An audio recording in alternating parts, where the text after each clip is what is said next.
Sa pagbababa ng oil pan, unahin muna natin tanggalin yung oil filter.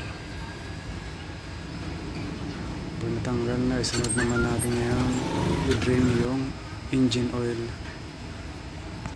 Pag tumulo na lahat yung engine oil, yan, pwede na tayo mag-proceed sa ibang gagawin. Diyan sa takip na yan, kaya shock sensor.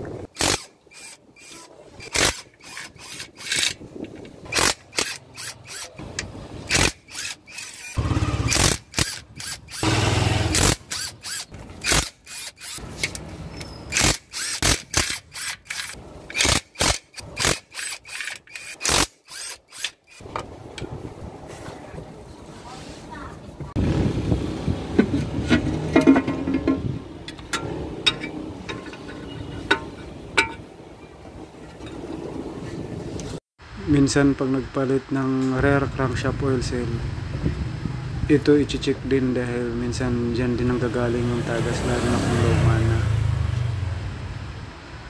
Kagaya nito, ito matigas na, kaya nagkaroon na dyan ng leak.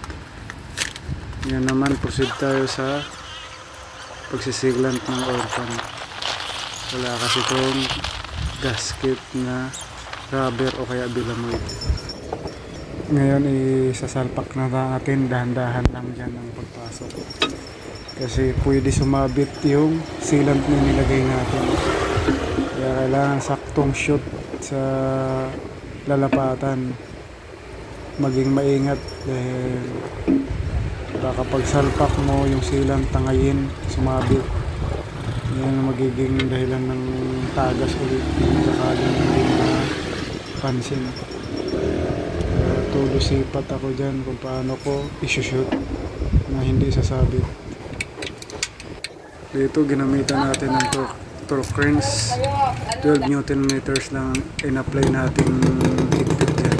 Naman ibabalik na natin yung crankshaft sensor saka yung cover, lahat ng mga nakakapit dyan ibabalik na natin, nakakapit sa oil pan.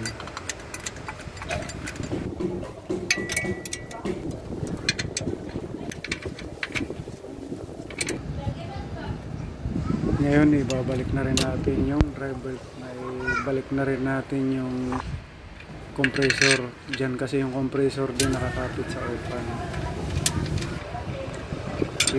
Yung mga tinanggal tornilyo, ayun, nakompleto na natin, sinilip na natin kung walang tumagas, pagkatapos paanda rin.